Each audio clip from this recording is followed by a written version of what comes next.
Hi guys, I'm Jay and this is Vroom Vroom.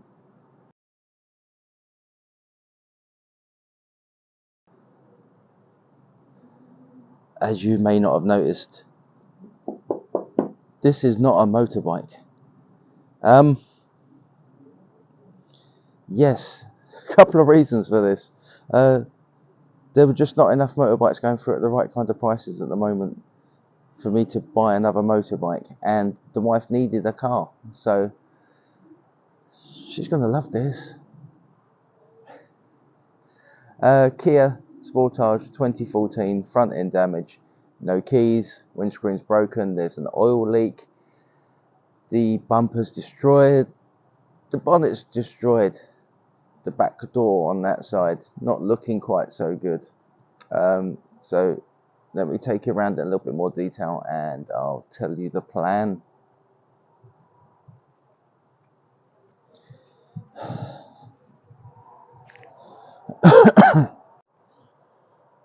Right, so I think if we only look at it from this angle, it's great, no problems. Only a windscreen needs to be fixed. So when you come across a little bit more, it looks slightly worse.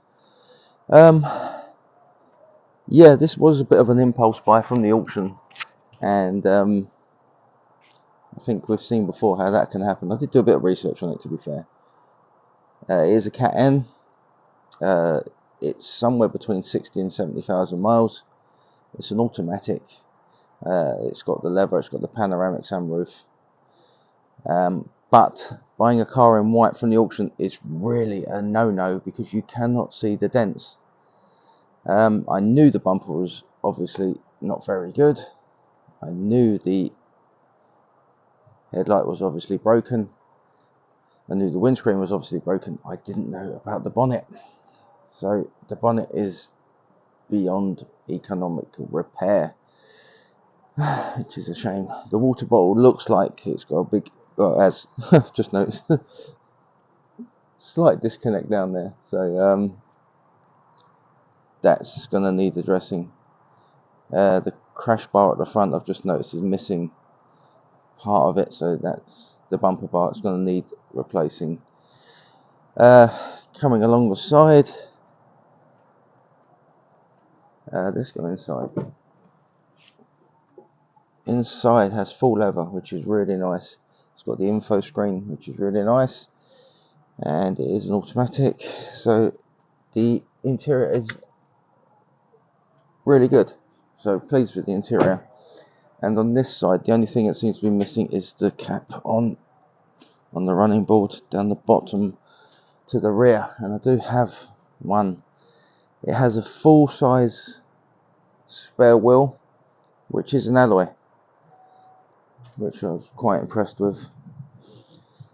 And coming around this side, what we'll see is there's a bang on the running bar down there, on the running board, so that needs to be replaced. This door, yeah, I'm not quite sure yet. I'll need to have a closer look, but that needs replacing or just a repair before spraying. It's got an oil leak, quite a big oil leak. The under tray on the front will also need replacing.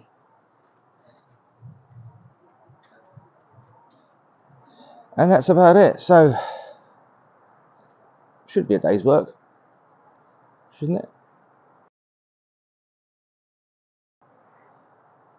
Let's get the under tray off and start digging around for that oil leak. Right, so first things first, I've got some tools just to take the bottom tray off to have a look for the oil leak. But this bolt here is just proving too inviting not to undo.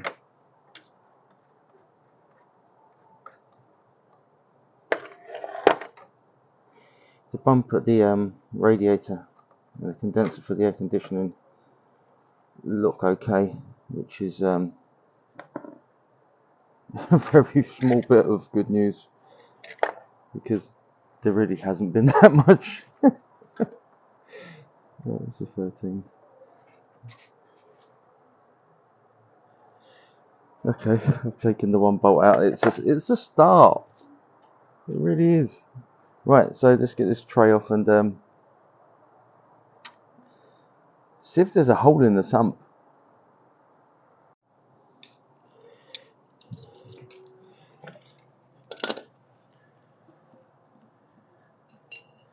I must confess, I've never taken one of these off before on a Kia. I've never worked on a Kia actually.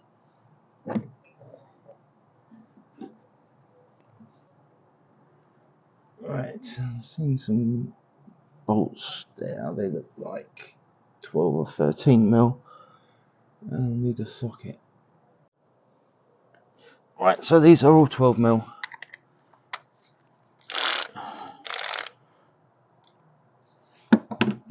Let's see what secrets you're hiding.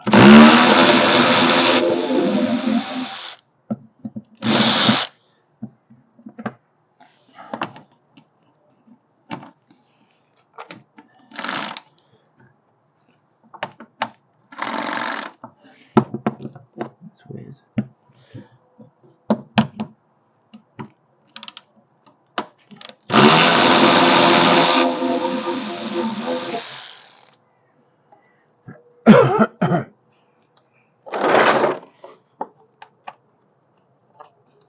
That one looks like it's a fair tunnel. Yep.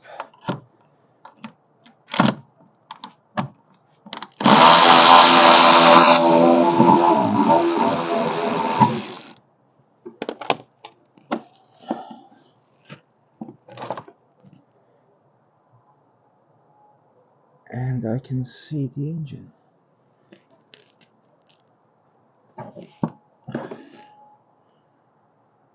Right, looks like clips into the arch liner. And 2 bolts at the back. Yep.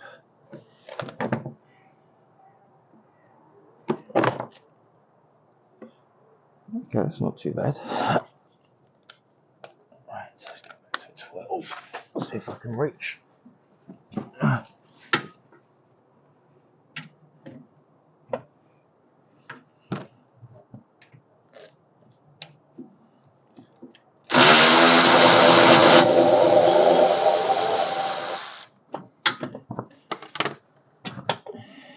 Yep.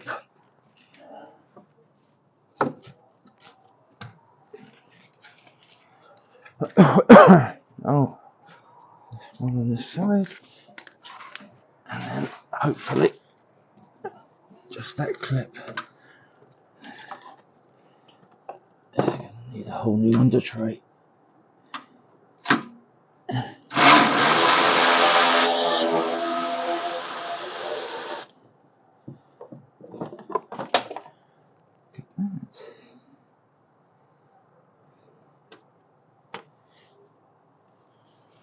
Right, so I'm looking for impact damage on the engine and I can't see any. I can see where I think there's an oil leak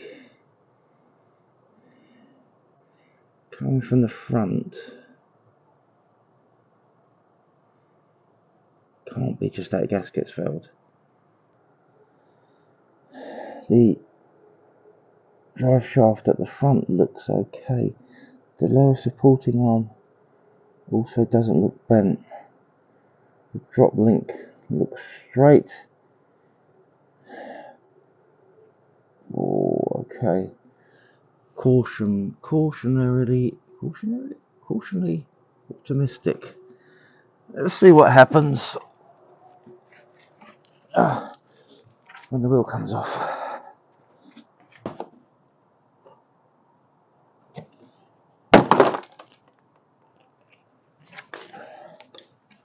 And the clip's gone. Right. So, new underbody tray. This is the very first thing on the list.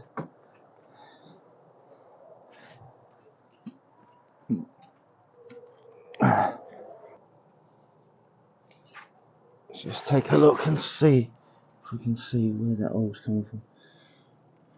Right, it's side on here.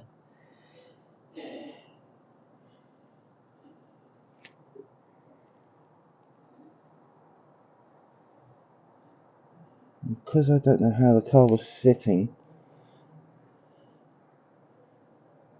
I don't know if the oil was going to the front or going to the back. So I'm going to investigate just a little bit more. Right, so I've got to go in and grab a couple of rags and wipe the sump to see if I can get a better indication of where the oil's coming from. I checked the dipstick, there's not much in there, so what I might do is just put some old oil in there just to try and encourage the leak to start again so I can find it a lot easier. There's a slight dent in the sump pan, which is a flat sump pan. It's very easy to change, but I'm just not sure if that was during this accident. So we'll have to have a look. But I just took the bottom bolt out for the headlight, so I'm hoping. Ah, look at that. Oh, that is very easy. Okay, right, so I need to disconnect the wires from that and get it off. So the headlight is out. And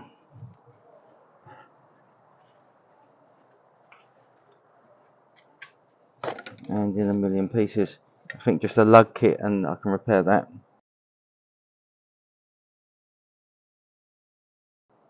You're right. Is a Xenon. So I don't know if we can change that part over, or whether they're programmable, or what. So I think a little bit of research there is in order. Be handy and just change the module. But we'll see. But looking back at the car, does give me a lot more access. And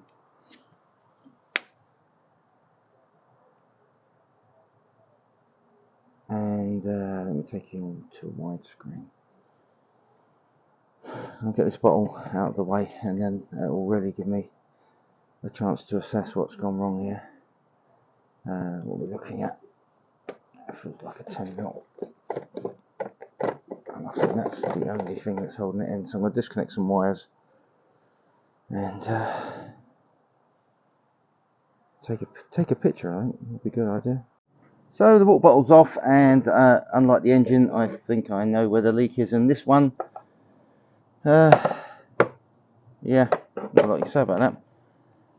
Right, so looking at the damage, the slight bend on the bottom there, but nothing there. Chassis rail actually looks okay. Even up to the wing looks fine. That bracket's turned around slightly, but that just be moved back into place, so that's not too bad.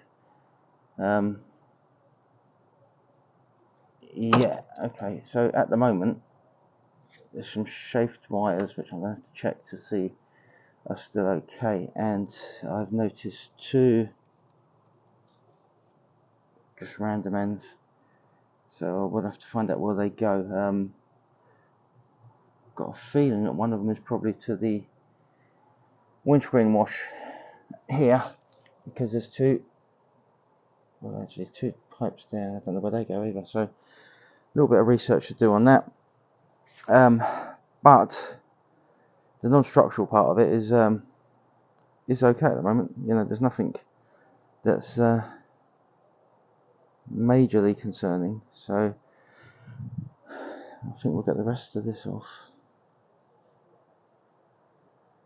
and see where we are there. Right, so I moved another bracket and just got that into a little bit better place, and yeah, it's there's a lot of cosmetic damage. I'm going to take the bumper off in a moment, but that'll be a learning curve as well. Last time I took a bumper off, it was made of chrome and had 4 bolts. So I've seen enough videos on these, or not on these, on modern cars to see how the front bumper just clips on. The only good news is that the actual grille itself is fine, so that might end up saving me a couple of quid at some point. there is a car that I've seen online. It was actually bought up a couple of weeks ago, so I don't know how much it's been cannibalised.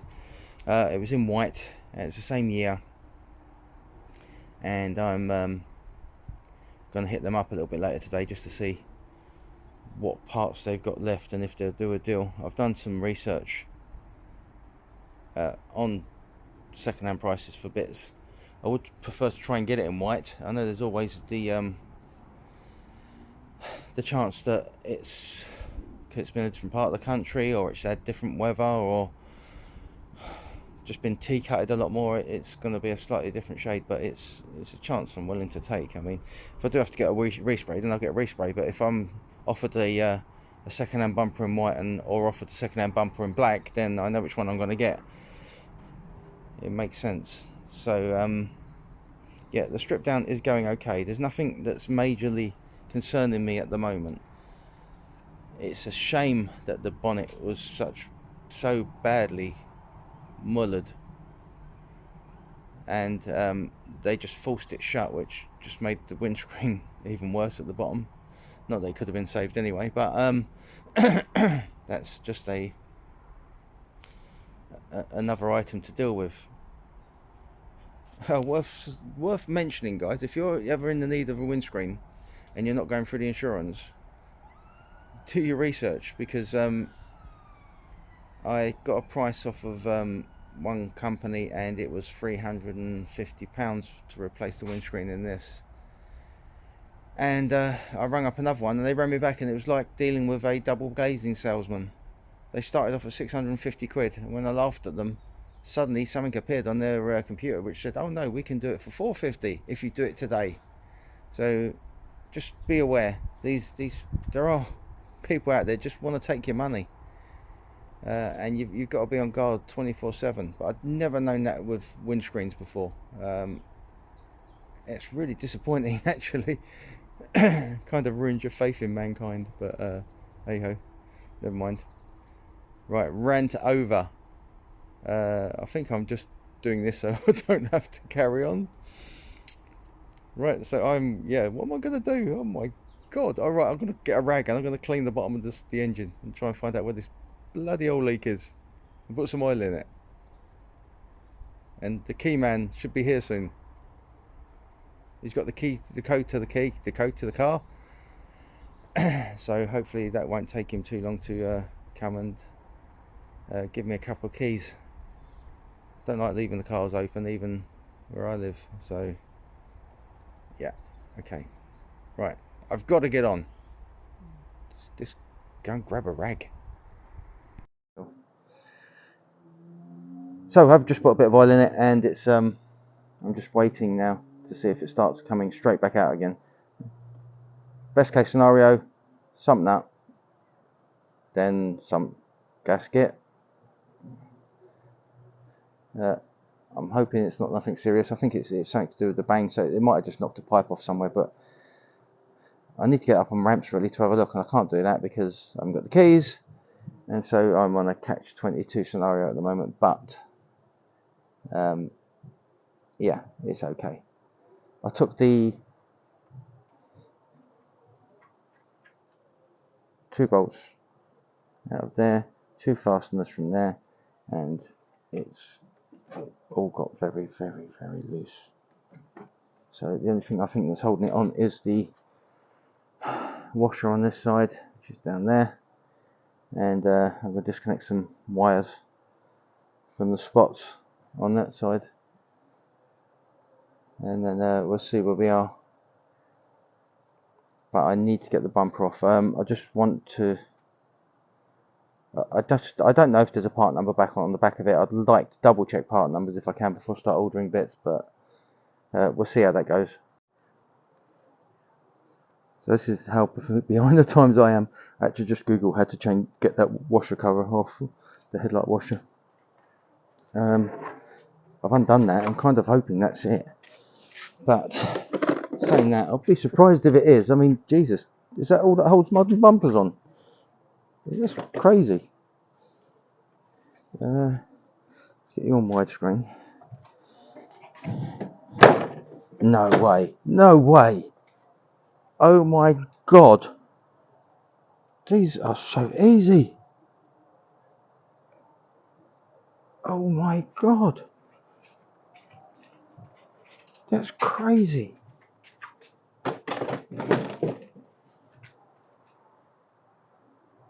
Right, anybody who wants 3/4 of a bumper, hit me up. Low price, guaranteed. Bit of filler, couldn't you?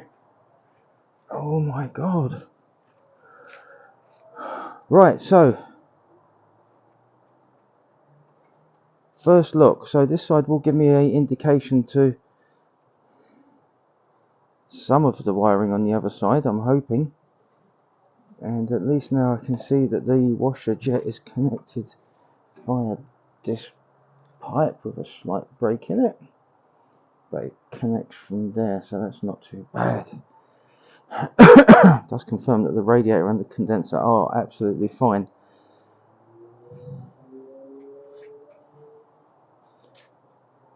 Wow. So the guy is here now to cut the keys, which is really good. So I've just put a little bit more oil in because what I put in just didn't touch the dipstick, and I think we're going to have to start this just to make sure that the key coding is fine. So we'll see how that bit goes. He's got the code, so it shouldn't take him long to get this done. So then it's going to be a fingers crossed, eh? Right, so locksmith's just left, and I've now got 2 keys for the car, which is brilliant. 67,000 miles.